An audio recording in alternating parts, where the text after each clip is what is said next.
una recapitulación y un par de aclaraciones, ¿sí? Porque vamos hoy a pasar del Evangelio de Lucas al libro de los Hechos de los Apóstoles. Entonces, habíamos dicho que en general se ha reconocido que el autor del Evangelio es el mismo autor del libro de los Hechos de los Apóstoles, ¿sí? Esto es Lucas, asociado de una u otra forma a Pablo, ¿sí? Con algunas aclaraciones que caben entre ellos. Cosas en comunes que tenemos entre una obra y otra, Lucas Hechos, es por ejemplo, se dirige al mismo a Teófilo, uno y otro, querido Teófilo, ¿sí? Y otra característica también importante es la mención de Jerusalén. Jesús en el Evangelio va a Jerusalén. En el libro de los Hechos de los Apóstoles, Jesús les ordena que se queden en Jerusalén hasta que reciban el Espíritu y después que salgan de Jerusalén para predicar el Evangelio, comenzando en Jerusalén, en Judea, en Samaria, hasta los confines del mundo. Y esta es una estructura no solamente topográfica, sino también teológica, sobre todo teológica. ¿Qué quiero decir con esto? En esta salida de Jerusalén hasta los confines del mundo, el Evangelio se va a adaptar a esos confines. ¿Qué significa esto? A los gentiles, a los paganos, ¿sí? Ahora, cuando hablamos de paganos, este es un concepto muy amplio, ¿sí? Los judíos dividían básicamente, como otros grupos hasta la actualidad, en dos a la humanidad: nosotros los judíos, o el pueblo de Israel, o los hijos de Abraham, muchas formas de expresarse, y los gentiles o los paganos.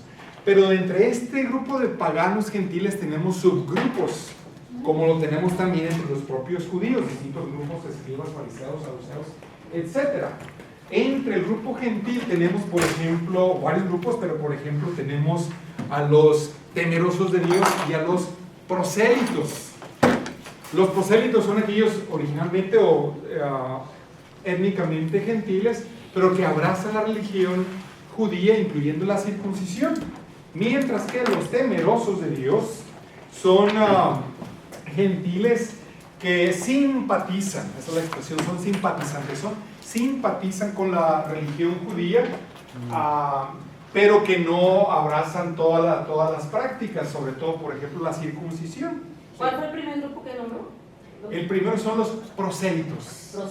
Los prosélitos. Ellos son gentiles que sí, abrazan todo y se circuncidan, ¿sí? Esa es una dinámica muy importante tanto en el Evangelio, pero todavía más en el libro de los Hechos de los Apóstoles. ¿Cómo incorporar a estos grupos étnicos? ¿Sí? ¿Cómo incorporarlos? ¿Sí? ¿Cuál es la relación entre unos y otros? ¿Sí? Entonces eso es básicamente el cuadro general entre Lucas y Hechos. ¿Sí? En cualquier momento, por favor, comenten o pregunten. ¿Sí? Okay. Entonces vimos Teófilo y Jerusalén. ¿Ok? ¿Y ahorita? No, pero entonces tú hablaste de los élitos, en Jerusalén estaban estos diferentes tipos de judíos. Ok. Déjame extiendo mi explicación, porque sí, en efecto es algo complejita esta cuestión de la cuestión social,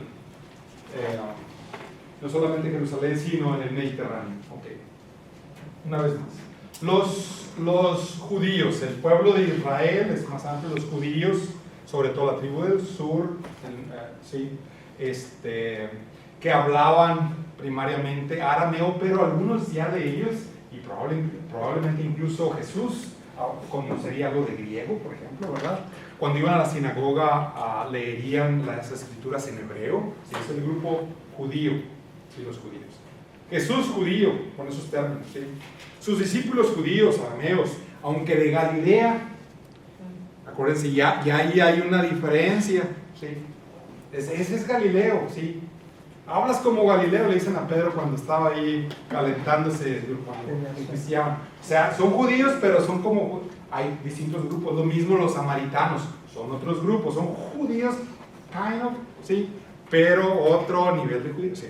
Es un grupo de judíos. ¿Sí? Los galileos eran como segunda clase o tercera clase. Como segunda clase, pero técnicamente judíos, o sea, Jesús judío, Galileo, ¿sí? O sea, ¿la diferencia era porque eran de diferentes lugares o porque No. había otro diferente? Justamente los del norte no siguieron las tradiciones judías al 100%. Como nosotros aquí en Estados Unidos. Que somos Los mexicanos, mexicanos tenemos tradiciones de México. Un poquito, O sí. tradiciones mexicoamericanas. No, son como los mexicanos chilangos.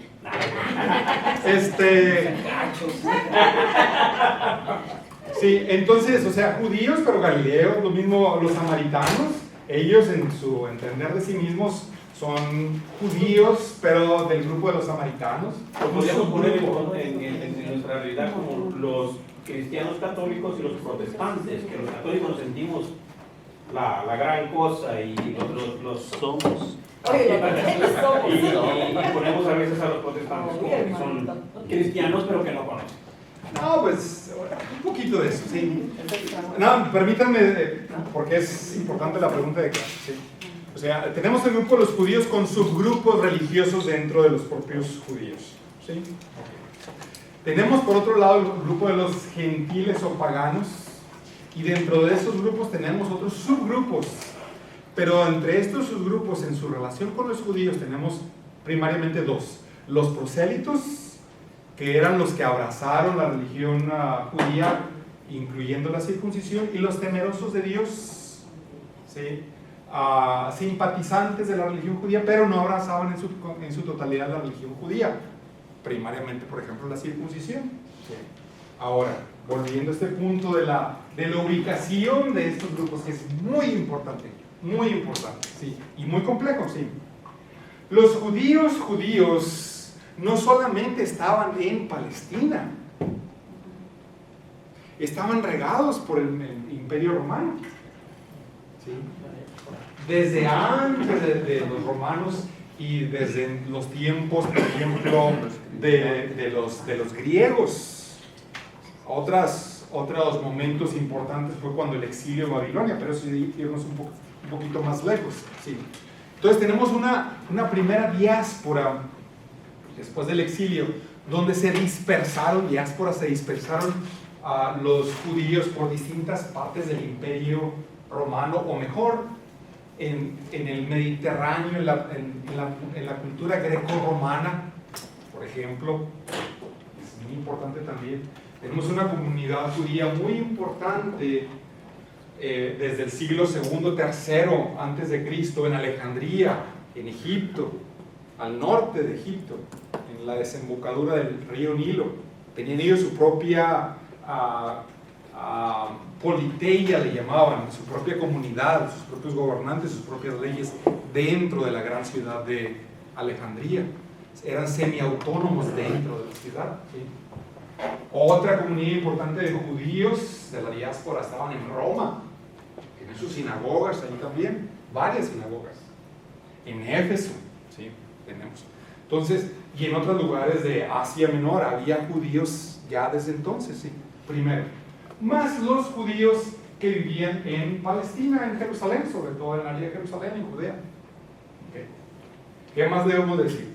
Aquellos judíos que vivían en la diáspora, en estas ciudades que mencioné, Alejandría, Roma, Éfeso, etc., tenían sus tradiciones judías, pero su primer idioma era ya el griego.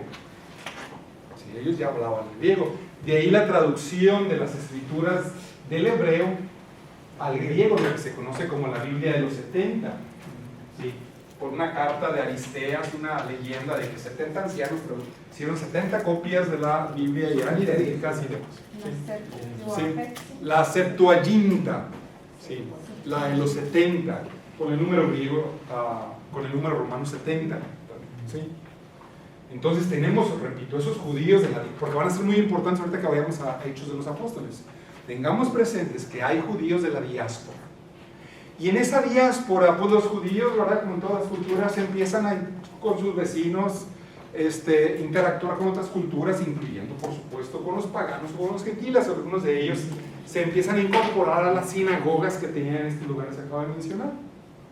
Ya sea simpatizantes, ya sea prosélitos. Tenemos esos grupos. ¿Sí? En Palestina, tenemos toda la cosa un poquito más compleja. ¿Sí? En Palestina, en Jerusalén, en Judea, tenemos esos judíos cuyo primer idioma sería el arameo, pero también estaban familiarizados con el griego. ¿Sí? Y tal vez también un poco de latín, ya en tiempos de Jesús, conocerían algún lenguaje oficial, algunas frases, qué sé yo, de latín. Esos son los grupos, pero acuérdense cuando hablamos del Pentecostés que vinieron judíos procedentes de, y nos da un sinnúmero de pueblos de donde venían esos judíos, que eran los judíos de la diáspora, más los judíos que vivían allí en la región de Palestina, ¿sí? En Jerusalén y demás. ¿Okay? Entonces ese es a grandes rasgos la conformación social, cultural de los judíos, de los gentiles. Había una interacción. ¿Sí? Bien, volviendo a Lucas. ¿Respondí, Clara, a tu pregunta? Muy bien, muchísimas gracias. Volviendo a Lucas, ya dijimos esa continuidad, ¿sí? de Lucas al libro de los Hechos de los Apóstoles. Ahora quiero enfocarme particularmente en algo que es clave, ¿sí? que nos va a llevar al estudio de la clase del día de hoy, ¿sí? que son precisamente las tradiciones. Sí, las tradiciones cristianas. Acuérdense que Lucas, cuando comienza en su prólogo a escribir, dice que él ha recibido ya otras tradiciones que otros han tratado de escribir, pero yo las voy a organizar. En otras palabras, así de una manera muy sucinta. Lucas en el prólogo nos dice que ya ha recibido tradiciones, nos habla de que otros han intentado escribir, pero que las va a escribir en orden, sistemáticamente. Es lo que dice Lucas. ¿Sí? Eso es importante porque eso nos habla de este movimiento de la transmisión de las tradiciones. Quiero apuntalar especialmente dos de esas tradiciones que son centrales a la fe cristiana. Aparecen por supuesto en los Evangelios, en Lucas y posteriormente en los Hechos de los Apóstoles. La primera de ellas, ¿sí? en torno a la última cena. Primera de Corintios 11, 23, 26. Aquí hago un poquito de pausa. ¿Qué es lo que nos dice ahí Pablo escribiendo a los Corintios? Porque estaban abusando de la cena del Señor. ¿Sí? Okay. Recuerden, ¿quién escribió primero? ¿Qué se escribió primero? ¿Primera de Corintios o los Evangelios? Primero de Corintios. Y fíjense, es muy importante porque Pablo aquí ya en esta carta, Primera de Corintios, ¿sí? escrita tal vez en el 54, probablemente en el año 54, nos utiliza esta frase que es una frase técnica. ¿Sí? Les dice, yo les transmito lo que a la vez yo recibí. Que Jesús, antes de ser entregado, y luego nos cuenta el relato de la última cena, tomó pan, lo partió, lo repartió. Lo mismo una copa, lo repartió. Y hagan esto hasta que Él, básicamente lo que aún celebramos en la Eucaristía. Ese es un elemento nuclear de la tradición, central, ¿sí? Porque esta frase es, ya Pablo, él mismo ya recibió esta tradición. ¿Cómo la recibió? Tal vez un poquito en una forma oral, pero más probablemente la haya recibido ya en una forma escrita, ¿sí? Una fórmula, estamos hablando ya de fórmulas escritas tradicionales, ¿sí? Fórmulas, es una fórmula, ¿okay? Esa es una. Otra, igualmente y tal vez aún más importante, que se relaciona con la primera, que también encontramos en Primera de Corintios 15, 3, 4. Primera de Corintios 3, 4.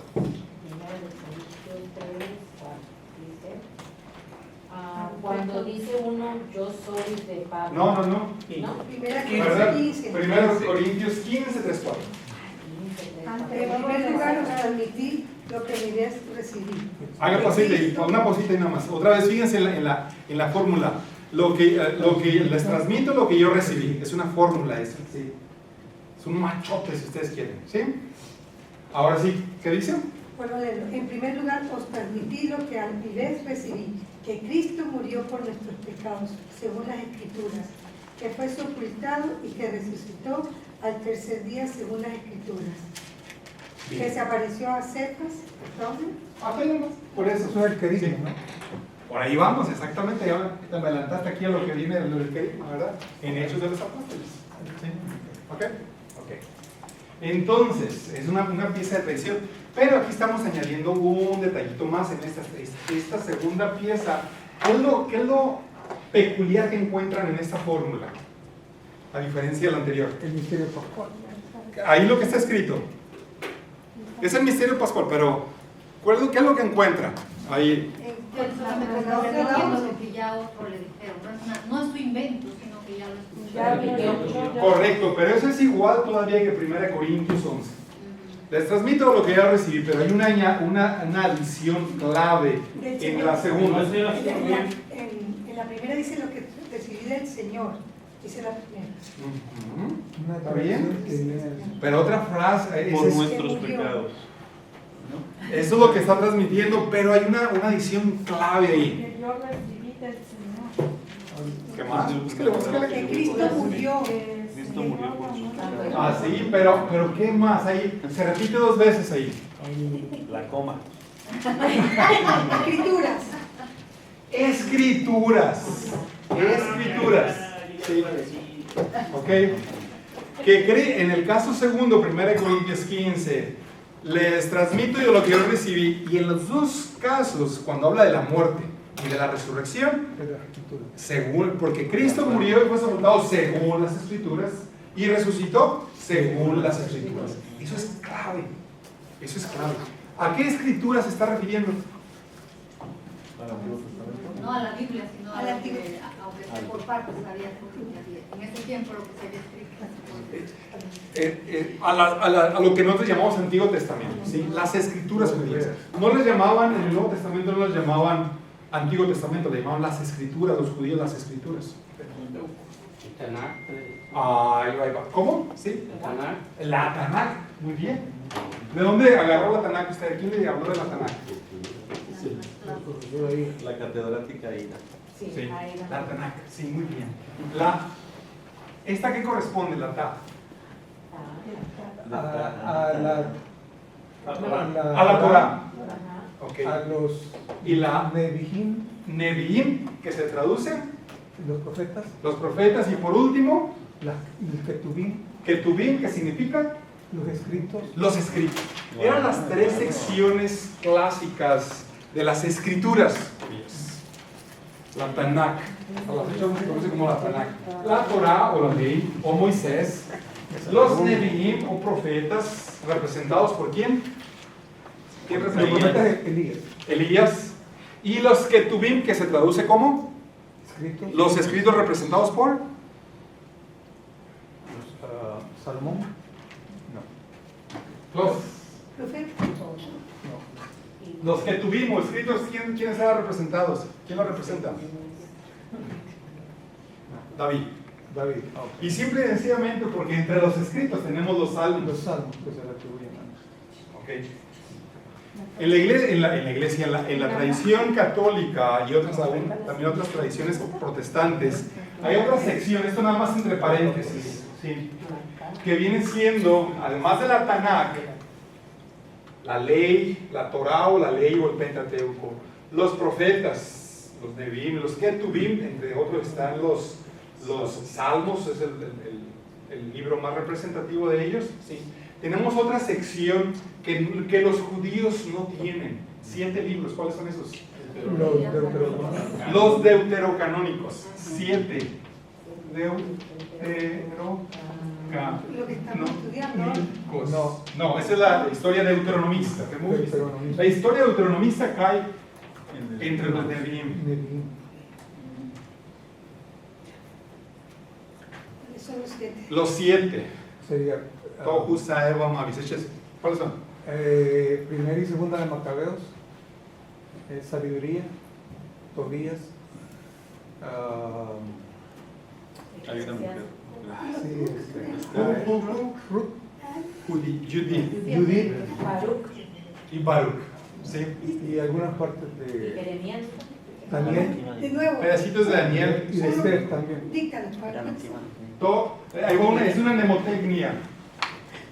To, u, sa, e, va, ma, bis. To, u, sa, e, va, ma, bis. Podemos Como comenzar Obama. desde el principio. Tohu Saeva, Tobías, Judith, Sabiduría, Eclesiástico, Baruch, Macabeos 1 y 2, por eso bis. No, lo que tiene uno que aprender.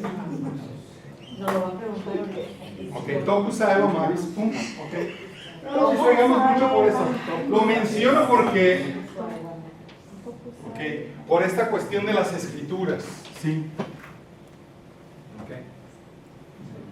Que eso está en el canon alejandrino, o cierto, no en el hebreo. A ver, repíteme otra vez la pregunta.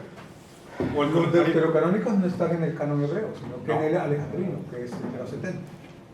Correcto, sí. Y de hecho, fragmentos. Eso es una cosa es muy interesante porque, y nada más lo cito entre paréntesis, porque cuando encontramos en el Nuevo Testamento la expresión según las Escrituras, solamente se refiere a la Tanakh. Sin embargo, porque estos libros deuterocanónicos están escritos en griego y son relativamente tardíos, en el siglo III al siglo I aproximadamente, ¿sí? Sí. Los judíos no lo reconocen en su Biblia hebrea, ¿sí? Sin embargo, los cristianos, los hagiógrafos, los escritores del Nuevo Testamento a menudo citan fragmentos de los deuterocanónicos. Sí. No, Ruth no. Tobías y Judith. Ruth no. Esos libros no están en la Entre Biblia Eclesiastes. judía. Esos libros no están en la Biblia judía. ¿Cuál? Estos no están en la Biblia judía. Por eso son deuterocanónicos. Pero los cristianos, los escritores del Nuevo Testamento, citan fragmentos de ellos. Incluso en mi Nuevo Testamento, al final, yo tengo toda una lista de donde se citan fragmentos de sobre todo sabiduría, hay muchos pasajes de sabiduría. La cuestión de los macabeos en Esteban, hay una alusión a los macabeos, por ejemplo, ¿verdad? Sí, ok. Eso nada más fue entre paréntesis, porque es importante tenerlo en cuenta cuando por ejemplo, estamos en relación con alguna comunidad cristiana no católica. ¿Qué onda con esos 7? Bueno, en efecto, por los que los judíos no lo reconocen como canónicos, no están en la parte de la Biblia hebrea. Sin embargo, en el Nuevo Testamento hay innumerables citas, pasajes, donde se citan, perdón la redundancia, o se alude a algunos de estos pasajes, de estos libros deuterocanónicos. Son importantes, ¿sí? Okay. Vuelvo a regresarme donde estaba. De acuerdo a las Escrituras, al final de cuentas, se refiere a la Tanakh. Otra forma es a Moisés, Elías, los Salmos, David. ¿Sí? Okay. Okay. No están en el libro judío. Macabeos no. Porque los judíos tienen muy fuerte lo de Hanukkah, que es la historia de los macabeos. ¿Una historia, perdón? Lo de Hanukkah, que celebran como si fuera Navidad, Ajá. y la historia de los macabeos.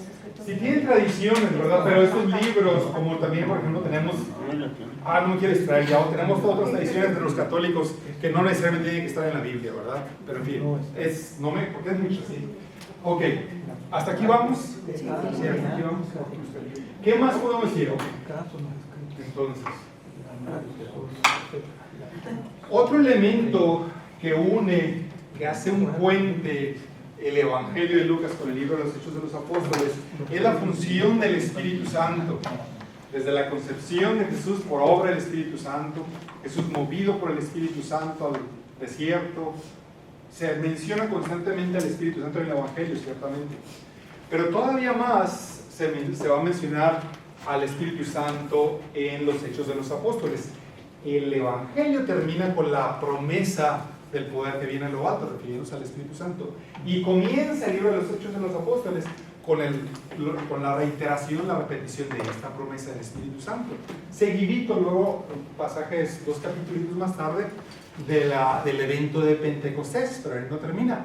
Siguen las comunidades cristianas que van haciendo esencialmente gracias a la acción del Espíritu Santo. Son comunidades aquí, sobre todo comunidades carismáticas que los llamamos, es decir, hay elementos de de los dones del Espíritu Santo, manifestaciones del Espíritu Santo. ¿Sí? Lo que vamos a tener. ¿Sí? Ciertamente, dos cositas más. ¿Sí? Cuando Jesús predica, lo que encontramos en los evangelios, ahora en este caso, en el Evangelio de Lucas, ¿qué es lo que predica Jesús? El reino de Dios. El reino de Dios, la predicación de Jesús. ¿Sí? Y lo hace de tal forma, sobre todo en Lucas, que el reino de Dios la venida del reino de Dios es inminente, o más aún, como lo vimos en la clase anterior, ya está presente entre nosotros. ¿Sí? Es el reino de Dios. ¿Sí? En cambio, en el libro de los Hechos de los Apóstoles, lo que se va a reiterar, no se va a predicar tanto el reino, sino al que se va a predicar más bien es a Jesucristo. ¿Sí? Es otra diferencia entre el Evangelio y los Hechos. Nos movemos del reino de la predicación del reino a la predicación de Jesucristo. ¿Okay? ¿Y qué de Jesucristo se va a predicar? Sí. Cuando Jesús predica el reino, Jesús predica,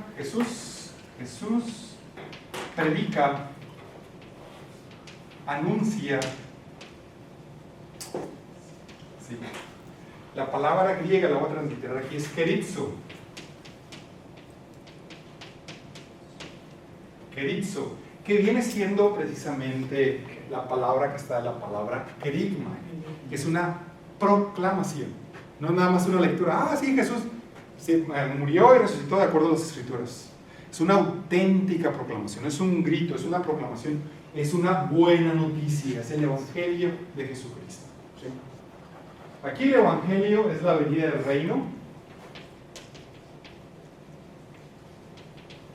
Aquí el Evangelio es Jesucristo. El Evangelio del Padre, no lo hace Pablo. ¿Sí? ¿Cuál es el contenido esencial del querigma? ¿Alguien? Pasión, muerte y resurrección. La pasión, muerte y resurrección de Jesús. Esto es este núcleo tradicional esencial de la fe cristiana. Les transmito lo que yo recibí, que Cristo murió según las Escrituras y que resucitó según las Escrituras. Eso es muy, muy, muy importante.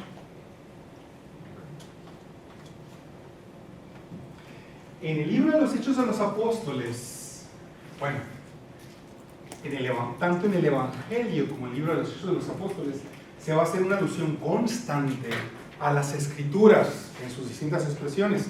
Las Escrituras, Moisés, los profetas, Elías, los Salmos.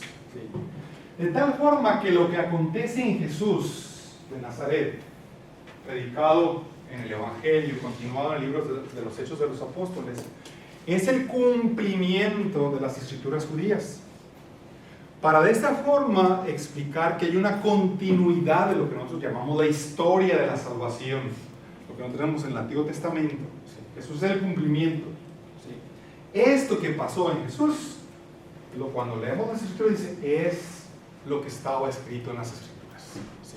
Hay una reinterpretación, una nueva luz de las Escrituras, se leen con nuevos ojos a la luz de Jesús. ¿Qué más? Aquí trato de poner todos esos elementos de transición entre el Evangelio y el libro de los Hechos de los Apóstoles. Cuando Jesús va a la sinagoga de Nazaret, por ejemplo, ¿qué es lo que hace? Toma el rollo, lo desenrolla, lo lee y lo explica y concluye. Esto hoy se ha cumplido en sus oídos. Y empieza a hacer lo que él leyó. ¿Sí? La sinagoga. ¿Sí? En el libro de los Hechos de los Apóstoles vamos a ver una transición del movimiento de la sinagoga o sinagogas a las comunidades cristianas que vamos a llamar iglesias o iglesia. ¿Sí? Déjenme expando un poquito aquí. ¿Verdad? La palabra sinagoga, de hecho, es griega, una palabra griega. Sinagogue significa congregar, la congregación. Que puede referirse a dos cosas que están íntimamente unidas, y nada más unas connotaciones mínimas ahí. Se puede referir al edificio mismo, como cuando ahora hablamos de la iglesia, esta es la iglesia y hablamos de las piedras, ¿sí? O a la iglesia como la comunidad que se congrega, aunque se congrega en el cerro, ¿sí? O sea, técnicamente la sinagoga es la congregación, la comunidad que se congregan en un lugar físico, en un edificio, la sinagoga. Repito, es griega, ¿sí? Si la palabra sinagoga, que a menudo la encontramos en los evangelios y en el resto del Nuevo Testamento, en los Hechos de los Apóstoles, etc., que es en griego, ¿a qué comunidad judía se está refiriendo? Probablemente la que está en Judea, ¿no? ¿Dónde aparece esta sinagoga? Sí, acuérdense, sinagoga es griego. Aparece después del exilio, cuando ya ellos regresan, ya no hay templo, y para mantener la fe ellos se empiezan a reunir a meditar su palabra. Exacto, y después del exilio, eso lo llaman el Kahal, que es hebreo. El Kahal. ¿Sí? ¿Dónde quiera? Solamente por cuando regresaban a Judea. En todas partes. En todas partes se empezaron a reunir. ¿Sí? Ya no hay templo, ahora se reúne sobre todo el centro de atención, son las escrituras. Todavía. Sí, hasta la fecha. Sí, El Kahal. Kahal, sí. ¿Sí significa? Congregación. Congregación también. Es lo mismo, la sinagoga en griego, Kahal en hebreo, la congregación. Sí. Pero en el Nuevo Testamento el término que se utiliza es la sinagoga, porque está expreso. El Nuevo Testamento, como sabemos, es escrito en griego, ¿verdad? Pero además refleja más la mentalidad, la cultura de los judíos de la diáspora. Quiere decir reunión, Sí. reunión. No, la sinagoga. Yo me acuerdo de un profesor que me dio teología que decía que el Cajal era lo ideal, porque si teníamos ese espíritu de Cajal, era cuando nos congregábamos todos juntos, no como no en un edificio, sino que cuando uníamos nuestra fe. Se me quedó marcado eso. Ya sea en griego, sinagoga, o en hebreo, Kahal, el concepto es el mismo. Es la congregación, la comunidad donde se congrega, pero eventualmente se congrega en un edificio. ¿Sí? ¿Ok? Vamos por ahí. ¿Y dónde ¿Perdón? queda la palabra? ¿Dónde queda la escritura? O sea, los que regresan del destierro. Ya no hay templo, ya no hay sinagoga. No, Se sí, congregan. Se congregan en las sinagogas o en el Kahal o en los Kahales. Sí.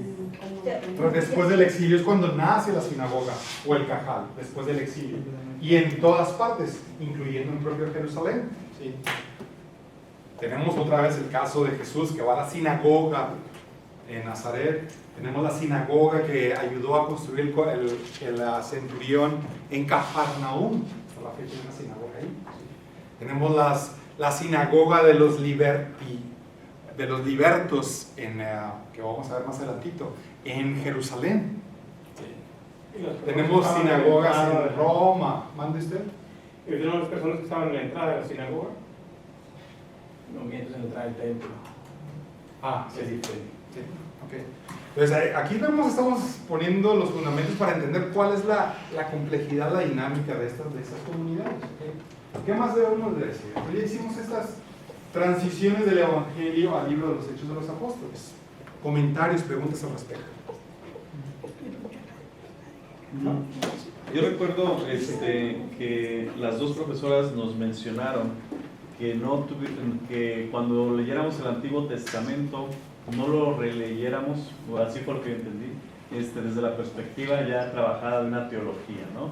Esto significa que, por ejemplo, nosotros vamos viendo, ¿verdad? Porque los evangelios y las cartas toman mucho como referencia el Antiguo Testamento, pero no es que los estaban escribiendo desde una perspectiva de que va a pasar en el futuro, sino más bien lo veían en la perspectiva de su propia historia. ¿Cómo encajas entonces esta parte de decir que este es el cumplimiento de las Escrituras en algo que ellos lo releían o realmente históricamente lo tenían? Okay. Eso es muy importante también. Y esto sobre todo viniendo de profesores del Antiguo Testamento, es muy importante recordar el valor de las escrituras judías, la Tanakh, en sus propios términos. Aún si no hubiera Nuevo Testamento, hasta la actualidad los judíos leen, interpretan, celebran, oran con las escrituras, con sus escrituras, ¿sí? La Tanakh, ¿sí? ¿cuál es cuando se escribieron las escrituras a través de los siglos? Por ejemplo, los profetas es un ejemplo clásico. No hablan tanto de lo que va a ocurrir en el futuro, sino ellos van a dirigir su mensaje para el momento en el que están viviendo, ciertamente abierto a reinterpretaciones en un futuro. ¿Se acuerdan de la primera clase que les puse el círculo hermenéutico? Primero es el evento, después la consignación por la transmisión oral y después la consignación por escrito. Pero aún esas piezas de tradición, desde por ejemplo el Éxodo, que es una clásica, fueron reinterpretadas dentro de las mismas escrituras judías. Los salmos los vuelven a repetir. En el mismo libro, los Éxodos del libro del Éxodo, tenemos reinterpretaciones del mismo Éxodo. ¿Sí? ¿Okay? Cuando los agiógrafos del Nuevo Testamento, los escritores del Nuevo Testamento, antes de escribir el Nuevo Testamento, ellos tuvieron la experiencia de Jesús, sobre todo su muerte y su resurrección. Eso es lo primerito, ¿sí? Es lo primero que experimentan. Y es precisamente a donde voy a pasar al siguiente texto, que es donde quiero detener un poquito más, porque esto nos va a ayudar como herramienta para leer y entender esto, ¿sí? La primera, vuelvo a repetir, la primera experiencia es de Jesús muerto y resucitado. Pero recordemos que estos primeros cristianos, antes de ser cristianos propiamente dichos, eran judíos que leían las escrituras, ya las conocían. Pero ante la muerte y resurrección de Jesucristo, estas escrituras adquieren una nueva luz. Dice, esto que decían los profetas o Moisés, o qué sé yo, ¿sí? Se vio que tuvo su cumplimiento en Jesús. De ahí la frase, de acuerdo a las escrituras. Y de acuerdo a las escrituras. Entonces ellos la entienden, leen, reinterpretan las escrituras de una manera distinta a la luz de Jesucristo, de su muerte y su resurrección. Los que creen en Jesucristo, pero los que no creen, ¿no? No, ¿verdad? Ellos ni siquiera pueden tener esta expresión de acuerdo a las escrituras. ¿Sí? Sí. ¿Listos para el siguiente? ¿Sí? Ok. Venga. Este era el pasaje que quería entretener un poquito más, porque nos ayuda precisamente a entender esta dinámica de reinterpretación. Y esto es en la última sección, cuando habla de la resurrección y de las apariciones de Jesús. Capítulo 24. Sí. Perdón, Lucas. Estamos en el último rabito de Lucas, sí, pero fundamental, muy importante. Antes de entrar a esta materia, cuando lean un pasaje, consideren una vez más, primero el contexto histórico en el que fue escrito, cómo hablaban, se hablaba en griego, en hebreo, en arameo, cuáles eran las tradiciones que había, dónde se reunían, qué comían, qué vestían, etcétera, etcétera. Traten de ver, y para eso yo les recomiendo que se hagan de un buen diccionario bíblico, porque eso nos ayuda mucho a entender. En fin, traten de embeberse, empaparse de la historia bíblica, ¿sí? Sobre todo en nuestro caso el Nuevo Testamento, el primer siglo, un siglo antes, un siglo después, porque es muy complejo, muy rico. Sí, pero primero vean la historia, la cultura de su tiempo, contexto histórico primero. Segundo es el contexto literario para entender un pasaje, ¿sí? Es decir, no podemos extraer un pasaje de su contexto literario y entenderlo propiamente dicho. Este pasaje estos pasajes, más bien pasajes que vamos a analizar enseguida, es parte, primero que nada, por ejemplo, de Lucas. Es el Nuevo Testamento, es Lucas. Es al final de Lucas, del Evangelio. ¿Sí? Entonces, atiendan al contexto literario, qué parte viene. ¿Sí? Y lo empiezan a dividir y subdividir en secciones. Tan se puede subdividir un pasaje que nos podemos someter simple y sencillamente al análisis de una palabra. Una sola palabra nos da material para mucha reflexión, pero esa palabra no tiene un significado, no nos transmite un mensaje fuera del contexto donde encontramos esa palabra es parte de una frase, esa frase es parte de un párrafo, por ejemplo. ¿Sí? Es muy importante. ¿Sí? Una vez que determinemos el pasaje que vamos a analizar, lo podemos subdividir. Por ejemplo, aquí tenemos todo el capítulo 24, del 1 al 53, está largo, 53 versos. Sí. Entonces el primer ejercicio que hemos de hacer es encontrar en el texto, no según nuestros intereses, en el texto, pautas de subdivisión, criterios de subdivisión. ¿Qué significa esto? Transiciones de tiempo, de lugar, de personajes, de caracteres. Sí. Y al día siguiente Jesús se apareció. Y al día siguiente, o en la mañana, ¿sí? O en la montaña, o en el lago, o en la ciudad, o en Jerusalén. Sí. Transiciones de tiempo, de lugar, o de personajes. Entonces dijo Jesús, ya se echó un rollo por ahí. Sí. Entonces dijo Pedro. Entonces personajes nos dan la pauta para identificar un momento. Sí. Entonces primero encontrémoslos. ¿Sí? Son naturales, ahí se los contrario. Sí. Subdivisiones todavía más refinaditas pueden atender a distintos criterios, ¿verdad? Más refinaditas, por ejemplo, del tiempo, ¿verdad? De un presente a un pasado o un futuro. Refinamientos más literarios, sí, se pueden encontrar esos detallitos, ¿sí? Pero veamos, sí, veamos. ¿Ok?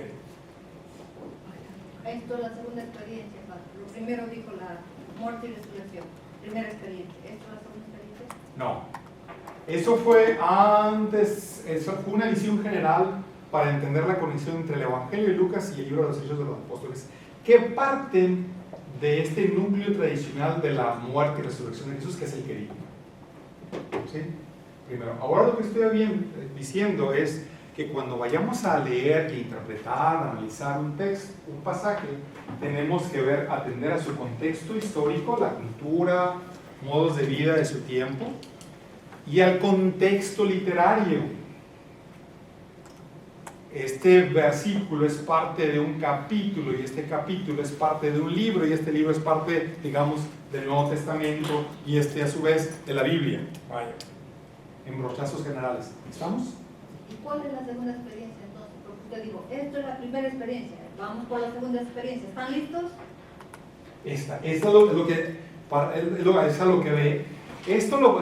La introducción anterior fue para conectar el Evangelio y Hechos. Okay.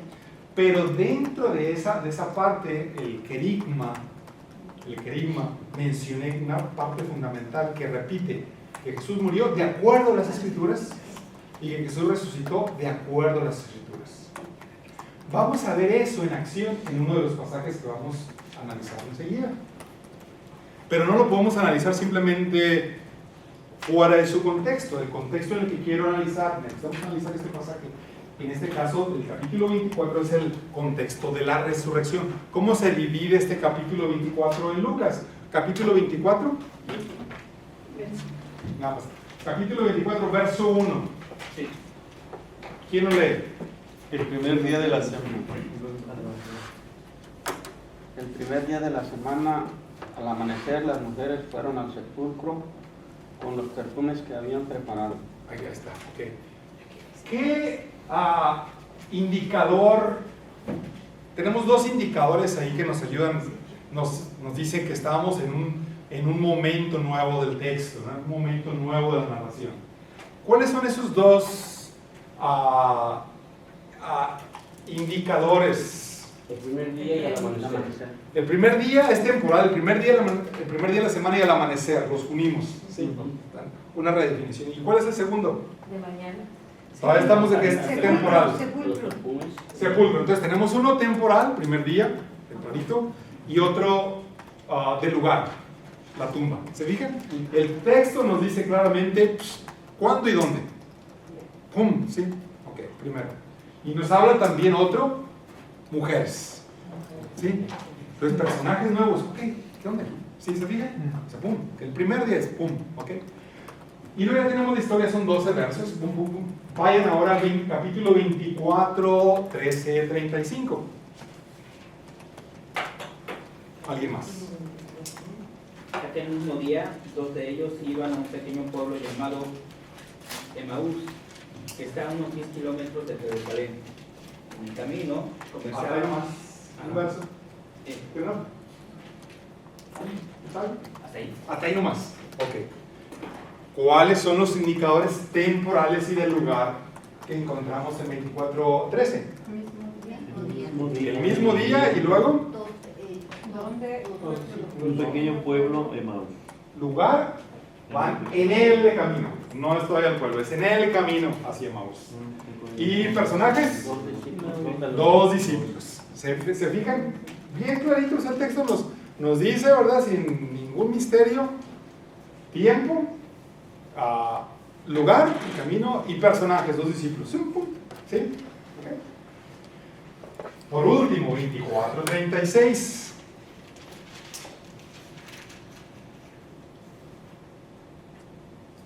¿24? 24:36. Algunos de los nuestros fueron al sepulcro y encontraron todo como las mujeres habían dicho, pero a él no lo vieron. Jesús, hasta ahí. Sí. Ok, y luego Jesús se aparece. Ok, aquí es menos claro, pero ¿qué indica, qué contexto podemos identificar? ¿Cuál es la nueva situación que nos dice 24:36? ¿Mande? Oh, no le di bien, perdón. Tenemos 2 discípulos y luego vamos a tener Jesús. ¿Y dónde están? Bueno, yo lo leí mal, Adelante. Lo leí mal, perdón. Todavía estaba hablando de eso cuando Jesús se apareció en medio de ellos y les dijo, la paz esté con ustedes. El 36. ¿Sí? Sí. La paz. Pues tenemos Jesús, tenemos 2 discípulos. Sí. Entonces, ok. Entonces, atendamos a lo que nos dice el texto para decir dónde vamos a marcar las subdivisiones del pasaje del capítulo. ¿Ok? Pum, ahí lo dejamos. Como es mucho lo que tenemos aquí, nos vamos a concentrar en el pasaje que a nosotros nos interesa, o a mí me interesa, que quiero compartir con ustedes, que es la aparición en el camino de Emaús, 24:13-31.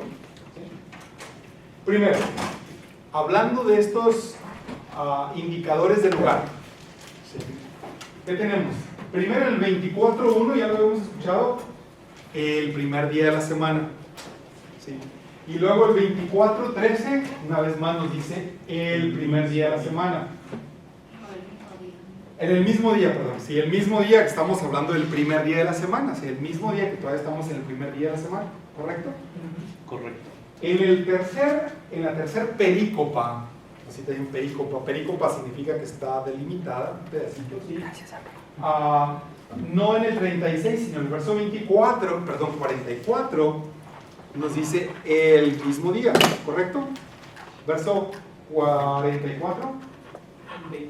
44. ¿El mismo día? Sí. Después les digo, esto es lo que les decía cuando todavía estaba con... El verso 44. Ese es el 44. Después les dijo. Pero nos hiciste leer el 36. No, sí, pero ahora el 44 no hace una referencia temporal ahí, el 44. Acá lo leo completo. Después les dijo, esto es lo que les decía cuando todavía estaba con ustedes, que tenían que cumplirse en mí todo lo escrito en la ley de Moisés, en los profetas y en los salmos. Sí, ese es el 44. Sí. Sí, ok. Por ahí traigo perdido como un vasito por ahí que se refiere al primer día de la semana. Mi punto es el siguiente. Sí. Tanto el acontecimiento de la tumba vacía, lo que aparece en el camino a Emaús y la aparición de Jesús en Jerusalén, tiene lugar el mismo día de la resurrección, que era el primer día de la semana. ¿Estamos ahí? Sí. Hago una pausita aquí que nos vaya a preparar para el libro Los Hechos de los Apóstoles. La ascensión en el caso del Evangelio tiene lugar. ¿Cuándo tiene lugar la ascensión según el Evangelio? ¿Qué capítulo? El domingo, el mismo día. El mismo día, el primer día de la semana, el mismo día de la resurrección. ¿Estamos? ¿Sí? Ahí no hay una transición de 40 días donde Jesús estuvo apareciendo como lo encontramos en el libro de los Hechos de los Apóstoles. Eso es muy importante para hacer esa transición en nuestro entendimiento de los tiempos bíblicos. No son estrictamente cronológicos, el primer día o 40 días. son simbólicos o teológicos. ¿Sí? Tan es así que el día de la resurrección se puede entender de distintas maneras. Y voy a nada más, puede ser el momento del triunfo de Jesús, pero ya es un momento presente, el ahora. Lo que algunos de ustedes hayan mencionado, el kairos del presente de la salvación, es el hoy. Nada más así que anticipando esa tradición. Bueno, pues que no Jesús subió a los cielos, la ascensión fue el primer día de la semana en Hechos, y cómo es que, perdón, en Lucas, y cómo es que en Hechos es 40 días después. Ahorita vamos a ver por qué. ¿Sí? Pero nada más déjame ir. ¿Sí? Así como estamos viendo una secuencia en televisión, dice, no se pierda la próxima. Padre, usted tocaba hace un momento cuando estábamos analizando el texto de que Pablo está hablando en que él transmitió el mensaje, y en las escrituras 2 veces que vimos una parte de la escritura, está viendo que aquí en Lucas se vuelve a tocar el versículo 44, eso mismo el apóstol. Exacto, ahí vamos. Esa es exactamente la siguiente frase aquí en la presentación. ¿Sí? Primero, el primer día de la semana. Todo esto en Lucas, la resurrección, la tumba vacía, el camino de Maús, la ascensión tiene lugar el primer día de la semana. ¿Okay?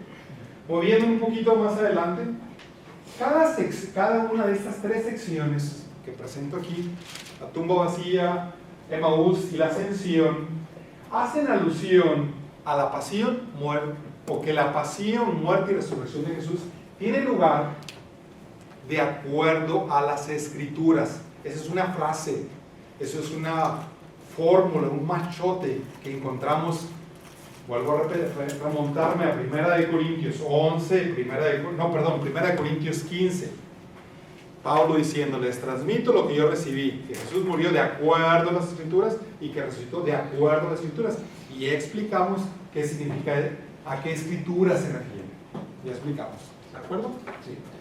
Luego, en el caso de Lucas, en este capítulo 4, tenemos en el verso 7, versos 25 al 26, y versos 44 al 46, precisamente esta fórmula. En un pasaje relativamente tan corto, profundamente, densamente rico en alusiones a las escrituras. Lo que acontece Jesús es de acuerdo a las escrituras. En el libro de los Hechos de los Apóstoles, cuando pasemos en un momento al libro de los Hechos de los Apóstoles, eso es fundamental en la predicación del Evangelio, en la predicación del querigma, muerte y resurrección de Jesús en los Hechos de los Apóstoles, que lo que están predicando los apóstoles es de acuerdo a las escrituras, para así notar la conexión con la comunidad judía originante, no solamente original, sino originante del acontecimiento de Jesús. ¿Sí? Si no es un grupo que sale de la nada, los cristianos, Jesús y la comunidad de Jesús, en cierta forma, es una expresión de las escrituras. ¿Sí? No hay una ruptura, sino hay una continuidad, ¿sí?, en la historia de la salvación. En el caso del verso 47 se añade que las escrituras además anticipaban, y esto es puramente lucano, ¿sí?, puramente lucano, anticipaban que se predicaría en su nombre para el perdón de los pecados. ¿El nombre de quién? De Jesús. A todas las naciones, comenzando desde Jerusalén. Anticipando de esta manera lo que viene después en Hechos. Eso es puramente lucano. Pero momento. ¿Okay? Sí es, la frase en sí misma, desde el punto de vista literario, es lucano. Puramente lucano. ¿Sí? Ahí vemos ahí casi con borrador de Lucas escribiendo. Sin embargo, detrás de esta expresión, ¿sí?, hay ya una tradición judía general, no la frase, pero general, de que el pueblo de Israel se convertiría en luz de las naciones. Después del exilio, eso es bien importante, ¿sí?, porque es una semilla ya presente, ya latente, ¿sí? Después del exilio, la experiencia del exilio del pueblo de los judíos en el exilio en Babilonia, en el 586, fue fundamental en la reinterpretación de su identidad como pueblo de Dios y en la misma interpretación de Dios mismo. Dios, siendo que es el único, no solamente es el Dios de los judíos, sino que es el Dios de todos los pueblos, para empezar. Dice, caray. O sea, habernos ido allá, aún en malos términos, a Babilonia, deportados, nos ayudó a entender mejor quién es Dios. No decir para nosotros, inmigrantes también, la experiencia de nuestro exilio, hay una reinterpretación de nuestra propia fe, de nuestra propia identidad. Sí, eso nos da ahí, aparte, decir, somos igual, ¿verdad? Pertenecemos al mismo y único Dios. Somos pueblo de Dios. El inmigrante tiene una concepción del pueblo de Dios diferente del que no es inmigrante. Sí. El no inmigrante entiende que son pueblo de Dios solamente ellos, ¿sí? Porque no han salido de su pueblo. Pero una vez que salimos de nuestro pueblo decimos, somos hermanos, somos del pueblo de Dios, porque es un solo Dios, misma dignidad, independientemente de los colores o de las lenguas, somos iguales. Sí. Eso da mucha pauta para muchas reflexiones muy bonitas. ¿Sí? Un solo Dios. Pero además el pueblo de Israel se concibió después del exilio en portador de este mensaje a las naciones. Incluso ya desde el Deutero Isaías, está viendo Isaías, ¿verdad? Sí. Sí. Desde el Deutero Isaías, aún desde el Éxodo vemos algunos rasguitos, ¿verdad? Para no irnos, sí. Pero ya vemos una actitud más abierta de bienvenida a los extranjeros, con la salvedad de Esdras Nehemías, que es muy cerrado, ¿sí? Yo eso los hubiera excluido del canon judío, esos libros, pero bueno, no pregunta. En fin, en otras palabras, Lucas, si bien griego, ya es heredero de esa tradición judía de que es un solo Dios para todos los pueblos y que Israel, ahora el nuevo pueblo de Israel que se va a revelar en los Hechos de los Apóstoles, es luz de todas las naciones, los pueblos gentiles, los paganos, son bienvenidos como parte del mismo pueblo, porque hay un solo Dios. El fundamento de esta unidad es teológico, un solo Dios. ¿Sí? No hay varios dioses, cada pueblo con su Dios. Como hay un solo Dios, todos estamos bajo la sombrilla del mismo Dios. ¿Okay? Andrés, sí. ¿Puede aclarar un poco los términos judío y Israel? Bien. Me voy a expandir un poquito más, un poquito más para atrás. ¿Sí? Okay. Desde Adán, el hombre de la tierra, el género humano. Después, Abraham, el hebreo, ¿sí? Los pueblos del desierto, itinerante, Abraham. Israel aparece, de hecho, el término Israel, antes de Israel, correspondería a Jacob. Tenemos en la genealogía del pueblo, tenemos Abraham, Isaac y Jacob, a quien se puso por nombre Israel. Ahí tenemos el pueblo de Israel. Israel comprendía en general las 12 tribus de Israel, ¿sí? las 12 tribus. Entre estas, los 12 hijos de Israel. Los 12 hijos de Israel. Pero entre esas resalta una, la tribu de Judá, a la que pertenecía David, que es la que subsiste después del exilio en Babilonia en 586. Sí, vienen, o sea, después del exilio los babilonios, después vienen los griegos, después vienen los romanos, y Judá ahí pertenece. Es el pueblo judío. Y hasta la fecha es el pueblo, desde el punto de vista religioso, que subsiste desde el punto de vista religioso. Israel, después de la Segunda Guerra Mundial, se reconstituye el Estado de Israel. Y ya se habla del pueblo más que Israel, del pueblo israelí, como para distinguirlo entre el pueblo de Israel y el Estado de Israel. Porque en el Estado de Israel bien puede haber no creyentes. Entonces, distinguir, vamos a ponerlo, el pueblo, el Estado de Israel no se identifica necesariamente con el pueblo de Israel tradicional del Antiguo Testamento. Con los judíos. Perdón, podemos decir que a un ciudadano Actualmente, cuando decimos israelita, usamos a alguien que nació, que vive en Israel, independientemente si practica o no la religión. Cuando decimos un judío, es raza de religión, ¿no? Correcto. Y nada más un pequeño, de hecho, para distinguirlo, al menos en español, no lo llaman israelita, lo llaman israelí. Israelí, sí. Israelí, precisamente por esto.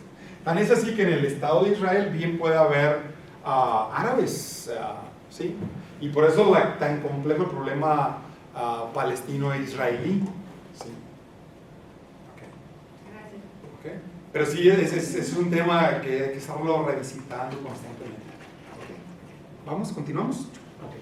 Entonces aquí tenemos entonces, sí, para el ejercicio de las escrituras, que les decía una vez más, no se trata de acumular conocimiento, sino practicar cómo leer e interpretar las escrituras en estos términos, como lo hacían los primeros cristianos.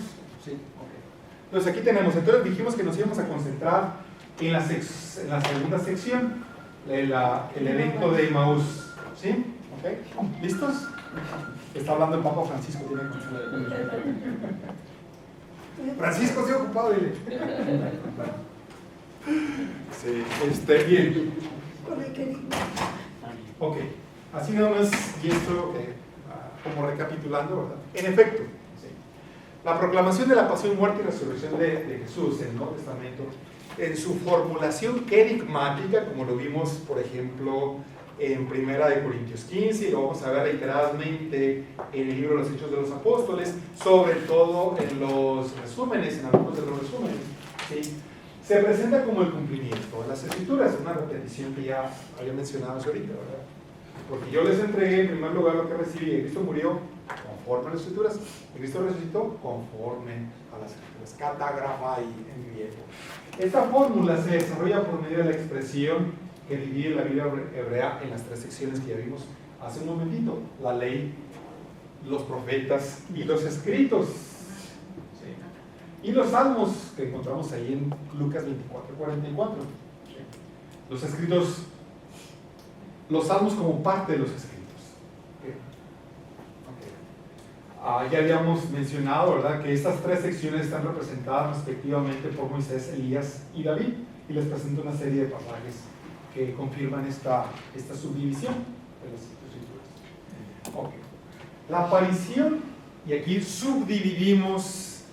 Fíjense, dividimos el capítulo 24 y ahora vamos a subdividir 24, 13 al 35. ¿Se fijan? Entonces, todo el capítulo 24 y ahora nos quedamos con 13 al 35. Y el 13 al 35 lo podemos dividir de la siguiente manera. Es un ejercicio, ¿sí?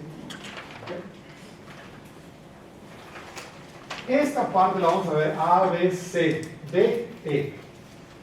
Ahí tenemos estos versitos los podemos dividir de esta forma, ¿sí?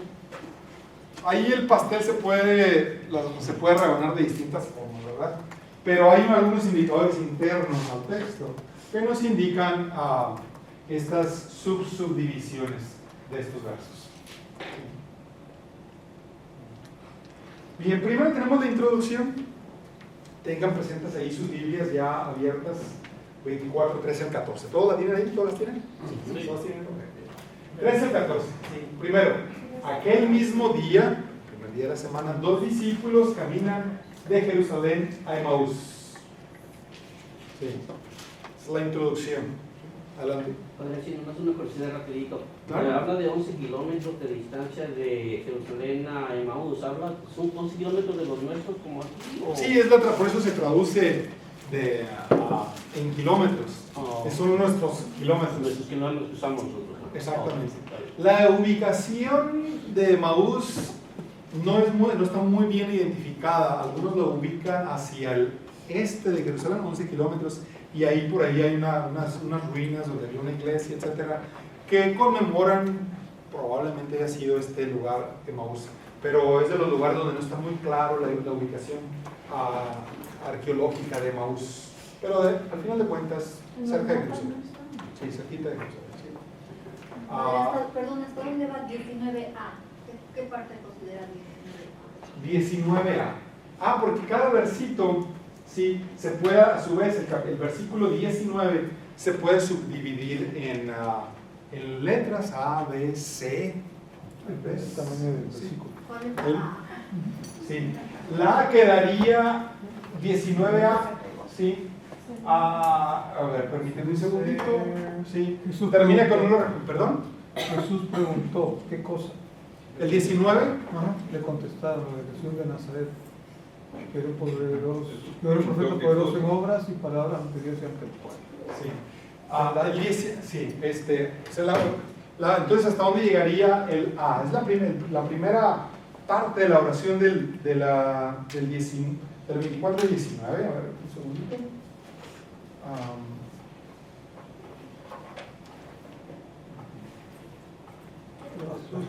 ¿Qué cosa? Exacto. ¿Qué cosas? Entonces ahí el 19A se refiere a lo que Jesús les pregunta a ellos. ¿Qué cosas? Esa es la parte A. Porque el que habla aquí es Jesús. Y la B sería la respuesta de ellos. Así que vamos a ver un momentito. ¿Sí? ¿Estamos? ¿Sí? ¿Sí? ¿Ok? Continuamos. La primera dijimos es solamente la introducción. ¿Sí? Versos 13 al 14. Estaban hablando de todas las cosas que habían sucedido. En el 15 aparece Jesús. Muy interesante, me encanta este pasaje. ¿Sí? Jesús se acerca de incógnito, ¿sí? Y empieza a caminar con ellos. ¿Y qué es lo primero que hace Jesús? ¿Les echa su rollo, les predica o algo? ¿Qué es lo que hace? Camina con ellos. Se camina con ellos y los escucha. Es muy importante, incluso es, vamos a decir, pedagógico, catequético para nosotros. En el hacer teología, ¿se acuerdan? El primer día es dos caminos, es lo que yo digo, pero también lo que la comunidad dice, ¿sí? En las comunidades en donde predicamos lo que sea el Padre Rosendo, ¿verdad? El provincial, cuando les preguntó, les estaba comentando al principio de clase, que me pareció muy sabio el hecho que el Padre Rosendo quiere escuchar a la comunidad qué es lo que ustedes entienden, cuáles son las necesidades, cómo podemos responder. ¿Sí? Porque no solamente nos basamos en la tradición de la iglesia o en las escrituras, sino también al pueblo de Dios. Vox populi, vox Dei. ¿Sí? La voz de Dios es la voz del pueblo. Entre paréntesis, si tienen la oportunidad, busquen la homilía del Papa Francisco este fin de semana. El Papa ya tenía programada su homilía, ¿sí? Ya la tenía escrita. Pero antes de ello, escuchó a una monjita y un sacerdote comentar sobre unos pasajes bíblicos, nada menos de la pobreza y de los pequeños. ¿Qué es lo que hizo el Papa Francisco? Puso a un lado su homilía preparada y después hagan copias y se las mandan a todos los que queden interesados. Ahora quiero comentar en lo que esta hermana y este sacerdote dijeron. La escucha del pueblo de Dios es magnífica, ¿sí? Los signos de los tiempos, otra expresión es magnífica. El Papa Francisco nos da un ejemplo, y no solamente, constantemente lo hace, ¿sí? Constantemente. Ok, volviendo con Jesús, se pone a caminar con ellos, y primero lo primerito que hace es escucharlos. ¿Sí? A ver, ¿qué? A ver, échenle. ¿Sí? Aquí está. Es muy importante ese primer paso. Casi me puedo atrever que es el primer paso de la evangelización, el escuchar al pueblo de Dios. Es fundamental. No, discúlpame, pero escuchar es importantísimo y es un arte. Antes de ser sacerdote trabajé en un hotel y me acuerdo que los jefes a veces decían, cancelemos las reuniones para no escuchar a nadie. Cuando sentía que iba a haber más bien quejas, pues la cuestión, este mes y el próximo vamos a cancelar reuniones para que se olvide y ya después en el cuarto meteremos. O sea, y esa es también una táctica, ¿no? De no escuchar a la gente. Sí, bien, sí, en efecto. Sí. Jesús camina con ellos, los escucha. ¿Cómo están ellos? Tristes. Y algo notable, no lo reconocen. Camina con él y no lo reconocen. ¿Sí? 3 días atrás y ahora no lo reconocen. Pues siempre me ha cautivado mi curiosidad sobre la forma como Jesús se revela o camina, ¿sí? Que a menudo cuando estamos inmersos en nuestras penas o problemas o proyectos o agendas, ¿sí? No lo reconocemos. Caminamos y Jesús está a nuestro lado y seguimos caminando, ¿verdad? no lo reconocen. ¿Sí? Versos 15 al 19a. ¿Sí? Y luego, en la C, ¿qué elementos tenemos? Primero, y por eso lo puse entre comillas, la fe de los discípulos. ¿Qué es lo que le dicen estos discípulos? ¿Eres tú el único extraño que no ha escuchado de las cosas que acontecieron? Y Jesús le dice, ¿qué onda? ¿Qué cosas? Sí, todavía de incógnito y discretamente. ¿Y qué es lo que le responden? Lo de Jesús, fíjense cuál es la fe que ellos presentan. Lo de Jesús el Nazareno, que es la primera expresión, es lo primero que se conocía de Jesús. ¿De dónde eres de Nazaret? ¿Sí? De Jesús el Nazareno. Fíjense cómo va creciendo la confesión un poquito. Profeta poderoso. Acuérdense cuando le pregunta Jesús a sus discípulos, ¿quién dice a la gente que soy yo? Sí. Elías, Juan o alguno de los profetas. Sí. Y luego dice, entonces lo de Jesús el Nazareno, profeta poderoso, hacía milagros, predicaba, etc. Profeta poderoso, crucificado. Eso es innegable, los romanos. Y luego, nosotros esperábamos. Sí, esperábamos. Y ya es cierto que vinieron por unas mujeres contando, ¿verdad? Pues nada pasó. Sí. Y por eso pongo, es la fe de los discípulos. Es una fe ciega, es una fe ciega en el sentido propio, ¿sí? No, realmente no creen eso. Ven de una manera muy superficial o creen de una manera muy superficial. Jesús, profeta, crucificado, se acabó. Nosotros esperábamos, es la esperanza de ellos. Sí. Y luego viene propiamente la revelación de Jesús. La revelación, que tiene lugar en dos momentos. ¿Sí? Primero, empieza Jesús, nos dice Lucas, era necesario que el Cristo padeciera. Noten la relación entre Jesús, y aquí hay una tensión importante, entre Jesús y el Cristo, el Mesías, el ungido. Era necesario que el Cristo padeciera para entrar en su gloria. Y aquí cita precisamente la alusión a los profetas. Y comenzando por Moisés y siguiendo con los profetas, les fue explicando, les fue diciendo todo lo que se refería a él. ¿Sí? Okay. ¿Qué pasajes ustedes creen que Jesús o los primeros cristianos se referían para hablar de la pasión y resurrección de Jesús según escrito de la ley y los profetas? En uno o en otro, amigos. El siervo. Exactamente, los pasajes del siervo de Yahvé en el Deutero Isaías, por ejemplo, son clásicos esos. Sí. Pero esta interpretación de las escrituras es genuina y peculiarmente cristiana. ¿Sí? La interpretación, la lectura judía de estos pasajes del siervo no concebían un Mesías sufriente. ¿Sí? Okay. Y es lo que vamos a ver después, en el libro de los Hechos de los Apóstoles, cuando Felipe predica al eunuco. ¿Se acuerdan? Sí. Iba leyendo precisamente pasajes de Isaías. ¿A quién se refiere? ¿A sí mismo o a alguien más? Y luego ya Felipe le dice.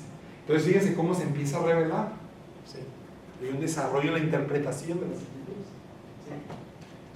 Después del momento de las enseñanzas sobre las escrituras, pretende Jesús que sigue de paso, sabemos la historia, lo invitan a que se quede porque ya es tarde, pasa, y justo en la fracción del pan lo reconocen y se les desaparece.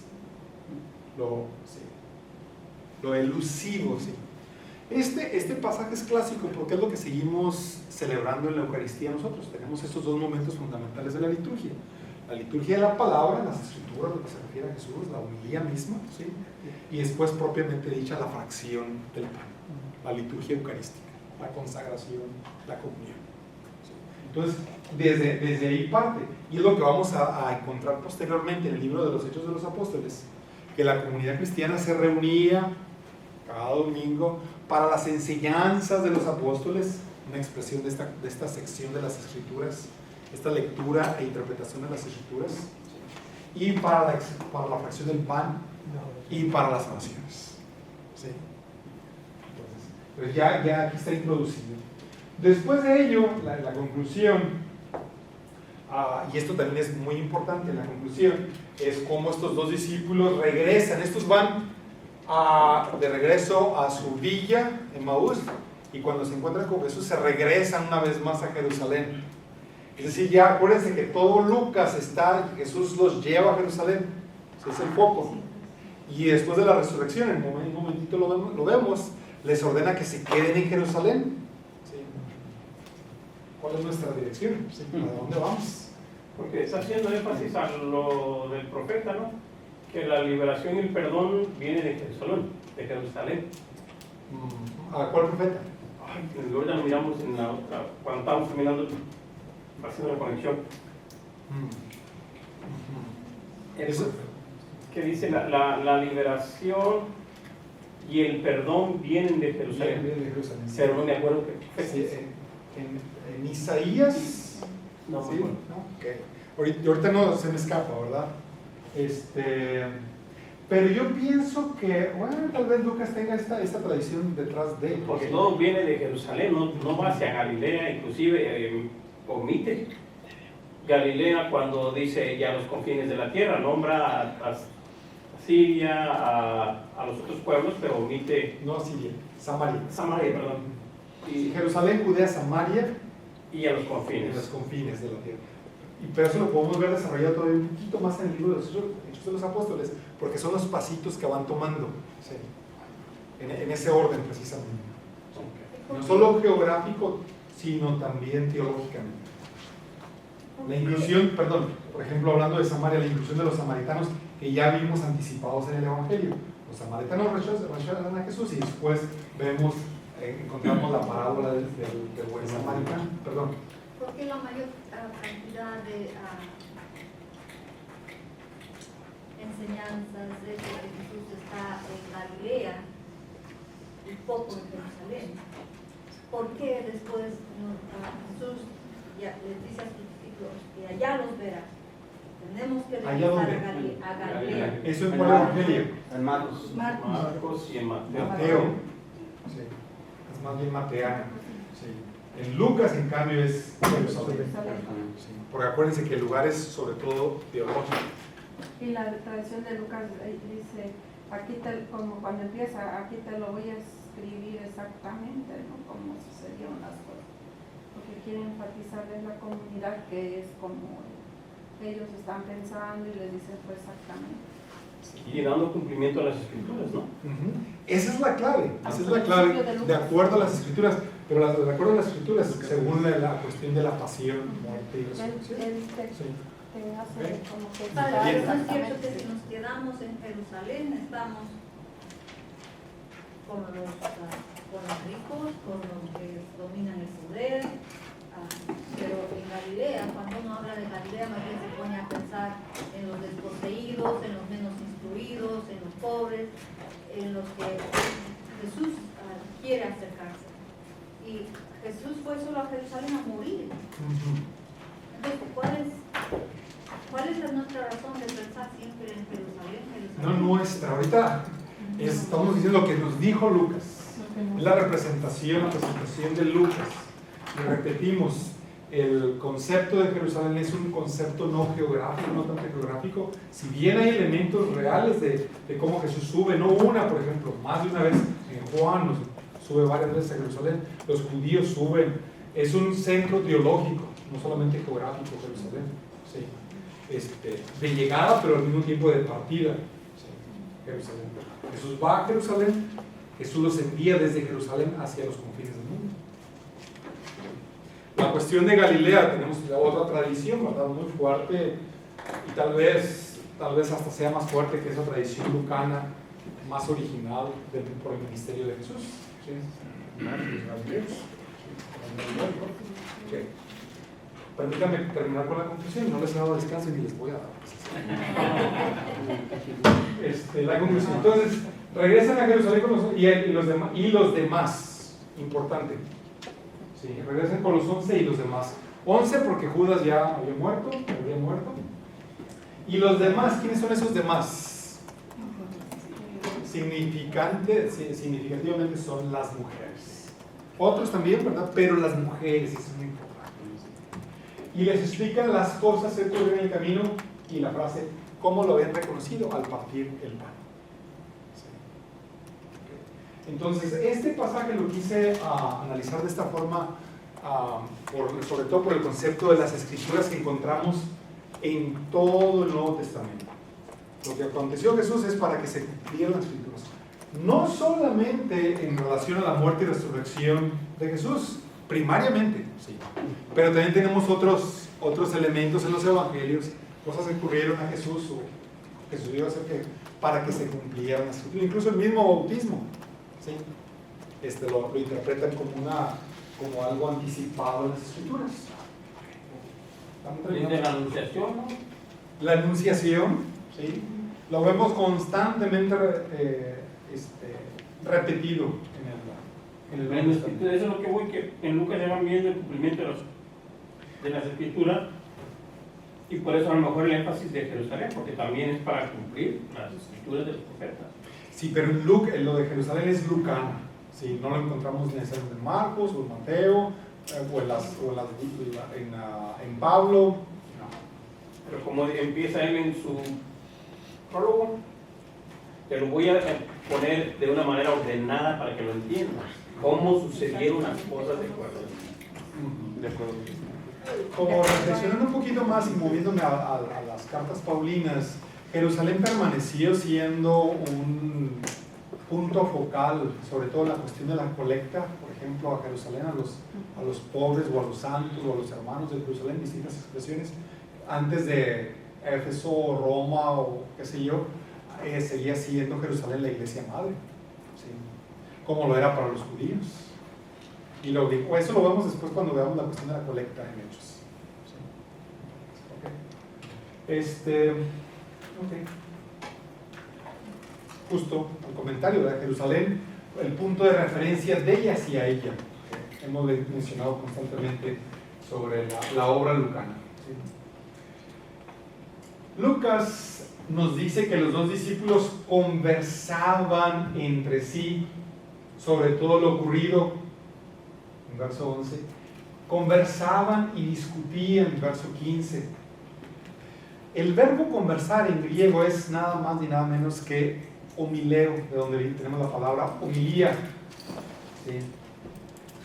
Sin embargo, su conversación sobre los acontecimientos ocurridos sin la iluminación de las escrituras se torna en discusión vacía y sin sentido, que los deja tristes, sombríos y cabizbajos. Eso es muy importante. ¿Sí? O sea, cuando hacemos nuestras reflexiones bíblicas, necesitamos partir de las escrituras, o hacerlo a la luz de las escrituras, no a la luz de nuestras propias agendas o historias. Entonces se pueden integrar, se deben integrar definitivamente, ¿verdad? Sí. Pero para no quedar como los discípulos de Maús, sí, que la discusión sea a la luz de las escrituras, es un principio fundamental de una buena homilía. Sí. Su estado mental y emocional es tal que no reconocen a Jesús, al punto que Cleofás le pregunta: ¿eres tú el único extraño? Proikeis en griego, extraño, alguien que va de paso. Esa es literalmente la palabra proikeis, un extraño, alguien que va de paso en Jerusalén, que no sabe lo que sucedió en los días de Jerusalén.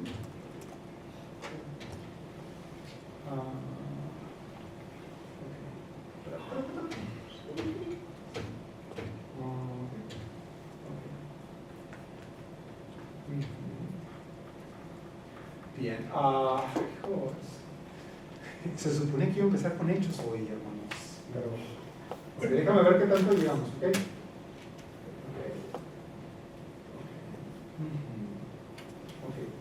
Entonces, los discípulos de Maús proceden con una exposición fallida del significado de estos acontecimientos y por lo tanto sobre la identidad y misión de Jesús.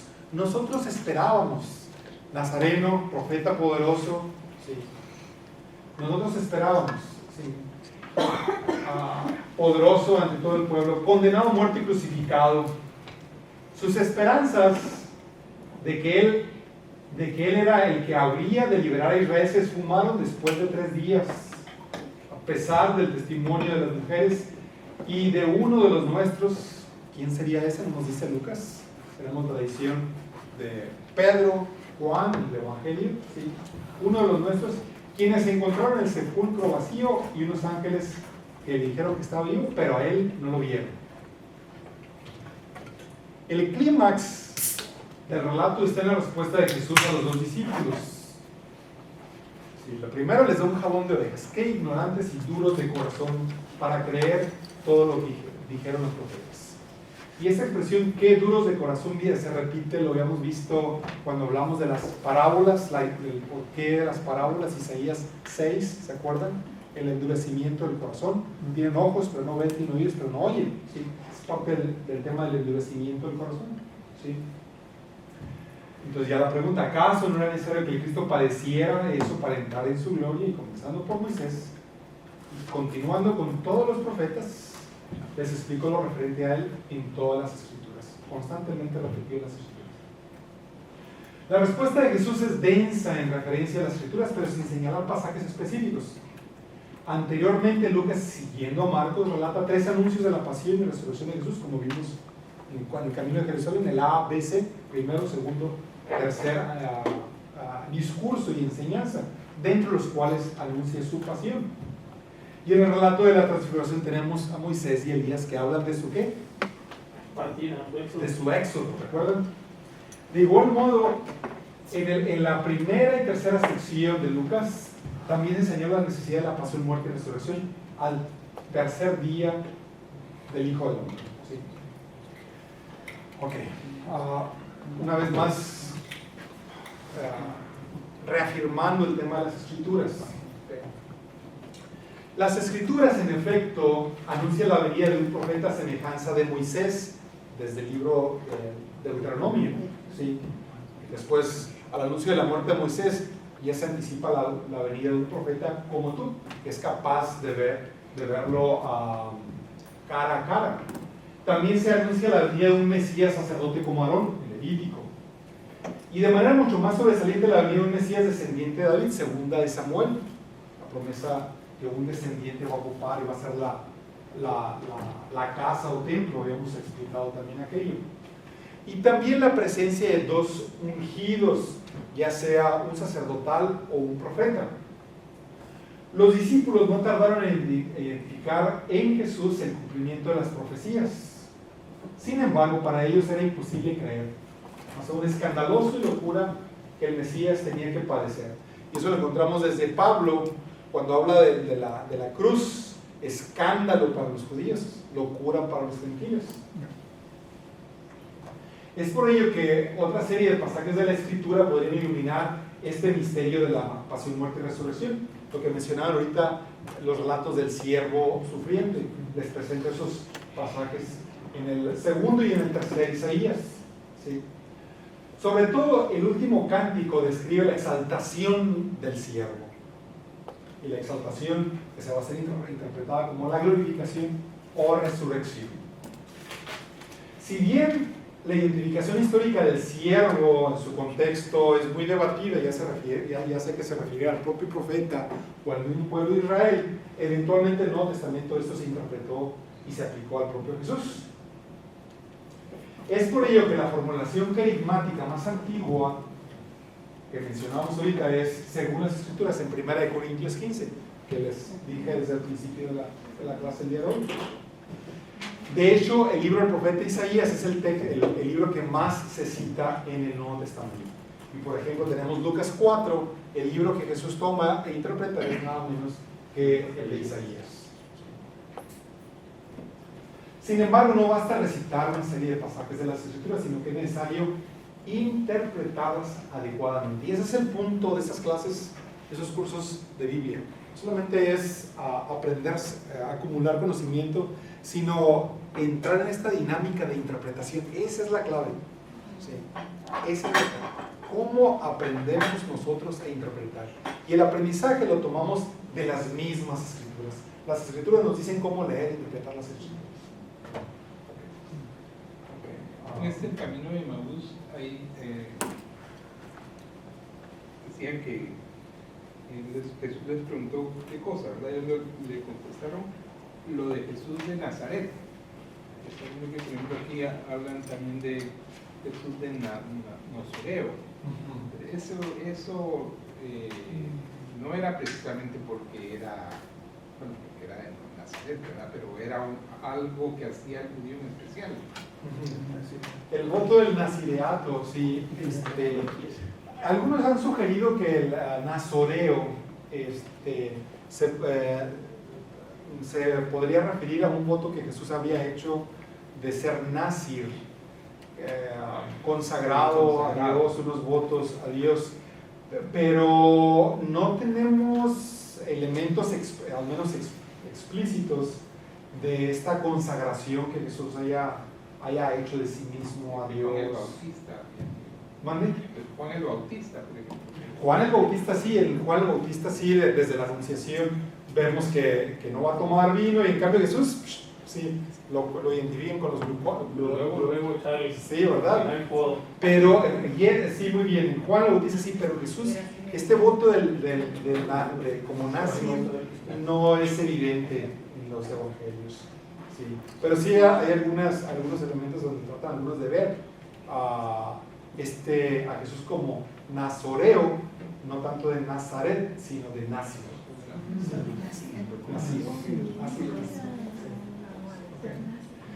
Otro elemento que he repetido también es la necesidad, cuando hacemos la interpretación de las escrituras, es muy, muy importante interpretar lo que interpretemos de cualquier pasaje, interpretarlas en su contexto global. Primero, y también interpretarlas en este proceso del progreso de la revelación. Eso es bien importante. Ojalá tengan la oportunidad en estos días que les quedan de verano, ya que regresan a casa, y si no es que ya lo han hecho, muy probablemente ya lo han hecho, lean un documento muy importante del Concilio Vaticano II que se llama Dei Verbum. Tal vez ya lo han leído, sí, está un cortito, léanlo. ¿Sí todos han leído Dei Verbum? ¿Todos? En el pasado, sí, en el pasado. Años. Es muy importante leerlo. Para aquellos que no lo han hecho, es Dei Verbum. Sí. Es importante que lo lean. Claro. Mi gran ignorancia, pero cuando se habla de la libre interpretación de la Biblia, o sea, ¿cómo trabaja eso? O sea, no entiendo bien claramente. Que cada quien interpreta como se le haga. Esa es la libre. Sí, pero el punto es que no podemos hacer una libre interpretación. Ese es mi punto, y por eso estoy dedicando un poquito más de tiempo con este pasaje. Pero, por ejemplo, o sea, cada teólogo interpreta desde su punto de vista. Eso también es libre, porque ¿sabe? Cada quien interpretando como vamos a decir, usar el término como da la gana. O sea, cada teólogo que interpreta, eso también es libre interpretación, ¿no? O sea. Exacto, no. A ver, pausa. Sí, está bien, porque eso son preguntas fundamentales. Y si es necesario, hoy no vamos a empezar, de hecho, está bien, mañana le damos. Okay. La palabra de Dios se origina en el pueblo de Dios y es para el pueblo de Dios, no es para individuos, es para el pueblo. La palabra, vuelvo a repetir porque eso es clave, la palabra de Dios es del pueblo para el pueblo, ¿sí? No es para cada quien que se le ocurra lo que cada quien individualmente se le ocurra, ¿sí? Eso es muy importante. Y los teólogos interpretamos la palabra de Dios como parte del pueblo de Dios. Ahora, parte del pueblo de Dios, por eso el documento de Verbum, por ejemplo, lo interpretamos la palabra de Dios de acuerdo a la tradición de la iglesia con T mayúscula. Es decir, como la iglesia ha interpretado las escrituras a lo largo de los siglos, que se remontan incluso a las mismas escrituras, como lo estamos viendo aquí precisamente en este pasaje, ¿sí? Entonces, cuando interpretamos un pasaje de las escrituras, lo debemos, vuelvo a repetir, interpretar dentro del contexto global de las escrituras, y también considerando que la revelación que encontramos en las escrituras experimentan un progreso, hay un desarrollo. Por ejemplo, ¿sí? Hebreos 1:1, muchas veces y de muchas maneras Dios nos habló por medio de los profetas. Ahora, en estos tiempos nos ha hablado por medio de Jesucristo, ¿sí? Entonces, por ejemplo, es clave ese pasaje para decir cómo Dios en efecto sí nos ha hablado muchas veces, pero ahora la culminación de la revelación es en Jesucristo. este es un pasaje que nos ayuda a entender este carácter progresivo en el sentido de desarrollo de la revelación que encontramos en las Escrituras, que interpretamos como parte de la comunidad cristiana. Y cuando hablamos parte, no solamente en el siglo XXI, sino a lo largo de todos los siglos. Somos herederos de estas tradiciones. Pues les transmito lo que yo a la vez recibí. Por eso es parte de la tradición. El trade en inglés. ¿Sí? El pasar una tradición, generación tras generación. ¿Sí? Somos simplemente partes de este flujo de transmisión de tradiciones dentro de la comunidad eclesial. ¿Sí? Y hay una serie de criterios todavía, ¿verdad? Por ejemplo, que el magisterio tiene un papel importante, cómo se ha de interpretar las escrituras, etcétera, etcétera, ¿verdad?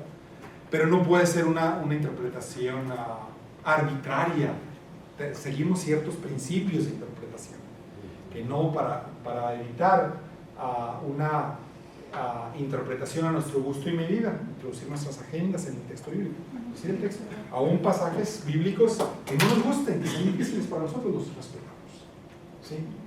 ¿Okay? ¿Okay? Padre, literal, ¿no? Pero aunque no literal. seguimos una tradición para decir lo que dice la Escritura, no a todos nos suena igual. Como por ejemplo acá,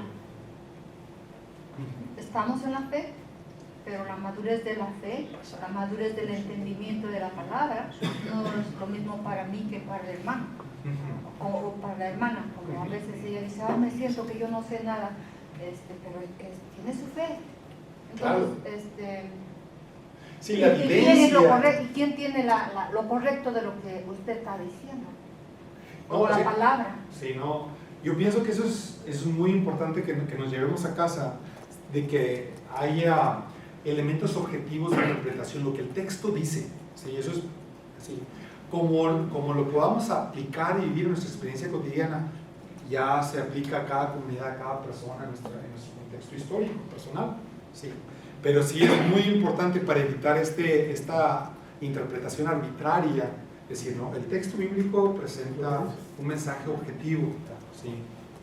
Y por eso se establecen ciertos normas, criterios, principios de interpretación. ¿Sí? Es muy, muy importante. En este pasaje también siempre me ha llamado la atención es que, bueno, en esa parte donde dice que se referían a él, ¿verdad?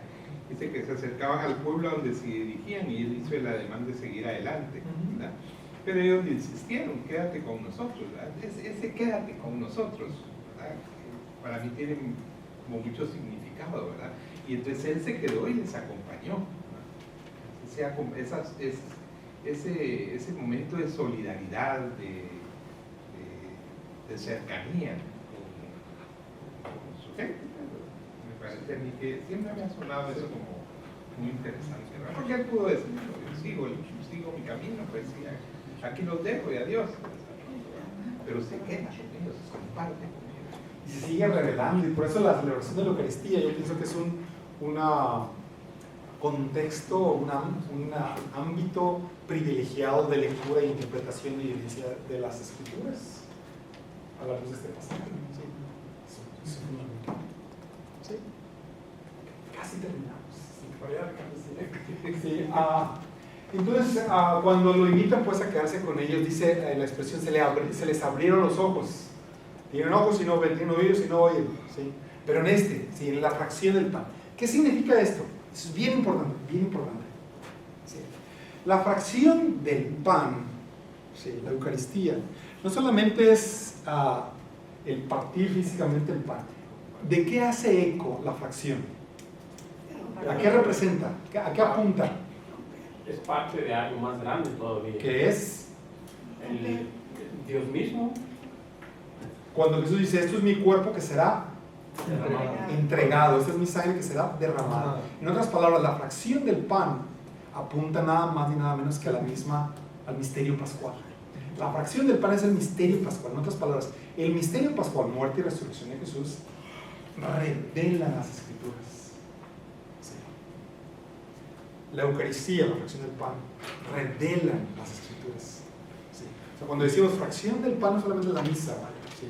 Por supuesto la misa, pero es lo que la misa realmente es, la Eucaristía es el misterio pascual, muerte y resurrección de Jesús. La muerte y resurrección de Jesús revelan las Escrituras. Eso es puedo decir yo, es el corazón de la interpretación de las Escrituras. La revelación del misterio pascual. ¿Sí? Es cuando se les abrieron los ojos y lo reconocieron. Y después se les fue. ¿Sí? Sigan buscando. ¿Sí?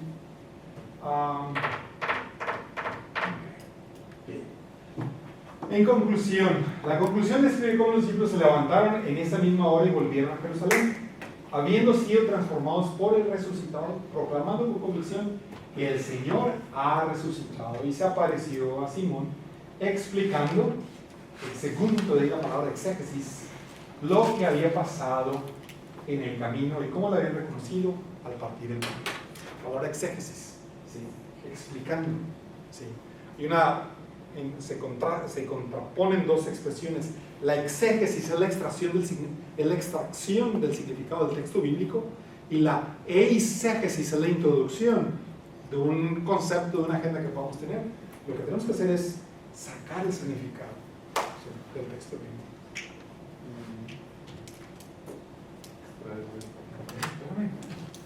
¿Más esta es la última historia? Siga. En Jerusalén, lo que ya se había comentado, esta transición entre Lucas, el Evangelio, y los Hechos de los Apóstoles, sobre todo en términos de la ascensión del Señor. ¿Sí? Jesús les dice en Lucas y en Hechos que permanezcan en Jerusalén, ¿sí? Lugar topográfico, pero sobre todo teológico, la que reciben la fuerza, el dinamis de lo alto. Y luego los llevó cerca de Betania, que estaba cerca de cruzar el Cedrón, ahí por el Cerro de los Olivos, desde donde fue levantado al cielo. ¿Sí? Y estaban siempre en el templo alabando a Dios. Ahí se quedan en Jerusalén. En el Evangelio, los eventos de la resurrección tienen lugar durante el primer día de la semana. Todo esto que acabamos de ver, la resurrección, Emaús, cuando se les aparece en el cenáculo, así llamado en el segundo piso, es el mismo día de la resurrección, mientras que en el libro de los Hechos de los Apóstoles esto tiene lugar 40 días después, durante los cuales Jesús estuvo apareciendo y enseñando a sus discípulos. De esta manera Lucas narra el misterio pascual de Jesús a la luz de la historia y tradiciones del éxodo de Israel, el cual fue conducido durante 40, aquí empieza el juego de los 40 días, durante 40 años por el desierto, y ya en el monte Sinaí Moisés permanece 40 días, ¿sí? Y antes de la entrega de la ley. ¿Y qué es lo que sucede cuando se le entrega la ley? ¿Cuál es el fenómeno? ¿Cuál es la teofanía? ¿Cómo es la manifestación de Dios? ¿Qué fenómenos meteorológicos ocurren? La nube. En el monte Sinaí. Rayos, truenos, y dicen, no, que no nos habla a nosotros, que te habla a ti. ¿Sí? Okay. La entrega de las tablas y también la revelación, no solamente a Moisés, sino al pueblo en esta teofanía con estos fenómenos meteorológicos. ¿Sí? De manera similar, vamos a ver en los Hechos de los Apóstoles, Jesús se aparece a sus discípulos durante 40 días antes del don del Espíritu Santo en Pentecostés. ¿Qué pasa en Pentecostés? ¿Qué pasa? ¿Cuál es el fenómeno? Aire y viento y truenos y llamas y todo, que hace eco precisamente de la entrega de la alianza en el monte Sinaí. Sí. De tal forma que esos 40 días pues son ahora simbólicos que van a ser eso es bien importante, hacen eco precisamente de la alianza y de la entrega de la ley. Sí. Que vamos a ver en Hechos, y después como lo vimos, como lo hace Pablo, va a ser la entrega de la ley, no tanto de las piedras de Moisés, sino la ley del Espíritu. Del Espíritu. Recuerden, Lucas es pero fuerte en el Espíritu. ¿Sí? Fiesta que como la entrega de la ley en el monte Sinaí. ¿Sí? Y con eso arrancamos primero Dios.